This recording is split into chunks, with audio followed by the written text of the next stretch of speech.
যুক্তরাষ্ট্রের university of south ফ্লোরিডায় অধ্যয়নরত নিখোঁজ দুই বাংলাদেশি শিক্ষার্থীর মধ্যে একজনের দেহের অবশিষ্ট অংশ উদ্ধার করেছে স্থানীয় পুলিশ।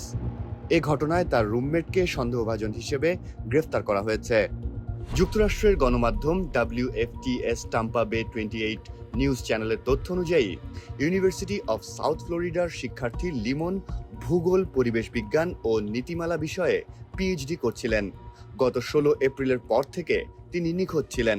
পরে হাওয়ার্ড ফ্র্যাঙ্কল্যান্ড সেতুর কাছ থেকে উদ্ধার হওয়া দেহাবশেষ তার বলে শনাক্ত করা হয়। এ ঘটনায় লিমনের রুমমেট হিশাম আবু গারবিয়াকে গ্রেফতার করেছে হিলসবরো কাউন্টি শেরিফ কার্যালয়। তাকে জিজ্ঞাসাবাদ করা হচ্ছে এবং তদন্ত চলছে। Failure to report death to LEO or MEO and unlawfully hold or move a dead human body in unapproved condition. The human remains that we were discovered this morning was one body, and that has been positively identified to Zamil. We are still actively searching for Nahida. We don't have any indication to think that she is or she is not. We are still actively trying to recover Nahida. Right now, we don't have any inclination to think that he was working with anybody else.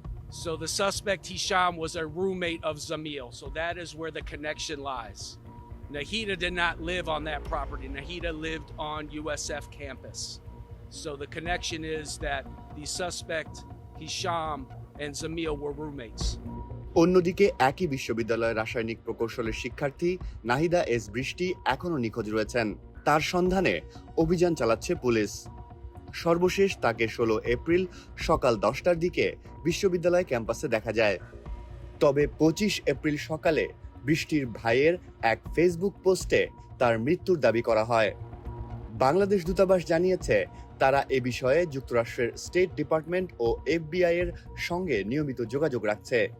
একই সঙ্গে Miami consulate ও বিশ্ববিদ্যালয় কর্তৃপক্ষের সঙ্গেও যোগাযোগ রাখা হচ্ছে।